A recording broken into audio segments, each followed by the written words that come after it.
زن صرفه آتشدان است، مرد سوداگر هندستان است. اگر زن همدیگر فهم باشد همدیگری، آن خانه گلستان است. و تربیت فرزندم اهمیت دادن در کار. حوض علیه کودکان تلفن شده است، بازیچه دست کودکان تلفن شده است. کنی وای پیشینه الله گوییم فرزند از کجا تربیت می آورد؟ از علیه مادر، نوازش مادر. یک شفیار بوده است هر روزی 2 سکه می آورده، یک روزی 1 سکه برده. زنش گفته است که آه مرده که یک چی کجله یای نه من کور بودم که تیا گرفتم. بعد که و مردم نگاه کردن در کار، کمبودی مردم زندگی هم پول و برگ درخت نیست یا علف نیست که درخت کرده بیارن و خرید کنن. معاش نگاه کردن در کار، صرفه خاندان نگاه کردن در کار همشه.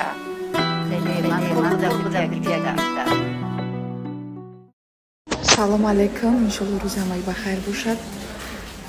همین دستینا معلوم است چه چشمم درخشیده است. میلیون را کردم دیدم دیگه پر برآوردم. دویده سبربانک اومدم.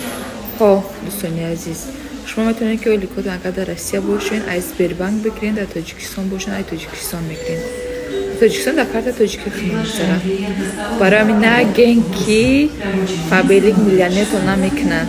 انشالله میلیونر هم میشین، میلیاردر هم میشین، قلیاردر هم میشین.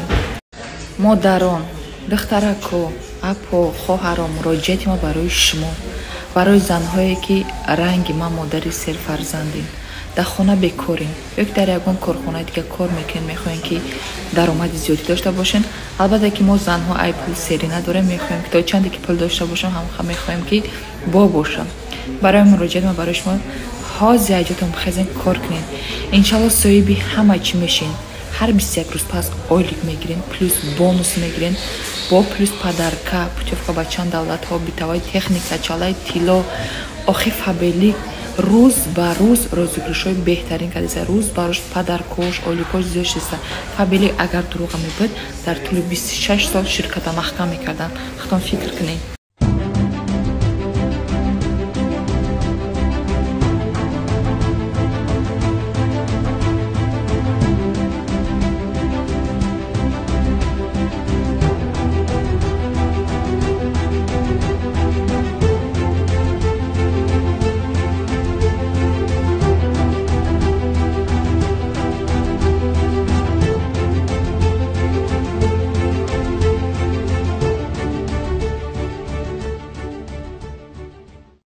رولتون کدش کبیریون ساسیسکا میارن میگم همین زهره میخره برام همه کسلی پیش بچم داولینی نبود، پیش کسلیای قهر نبود.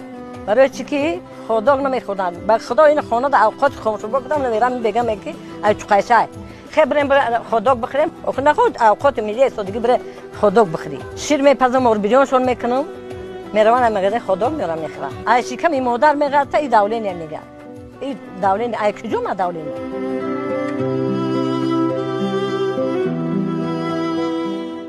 خشتمانم که عاشقانه ده یک وقت اینه برای ما فراموش نمیشه و که آفت کردن دیگه یه روزه با تیراما بود که با خشتمانم که او خنک خوردم با گفتم چی خوردی؟ گفتم خنک خوردم. گفتم دایم یه تو زنیمش که یادشم یادم الاشتانی بود کشید. با خندید گفت خشتمانم گفتی کم ترم زده بشم تیم میخرید.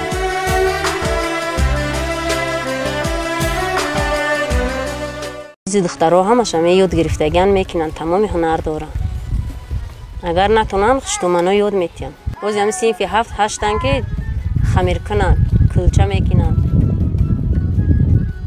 نونی فطیر میکنن، فطیر یعنی کورک میکنن، گردچه میبندن. باز کلنکای حاضره هنرمندن.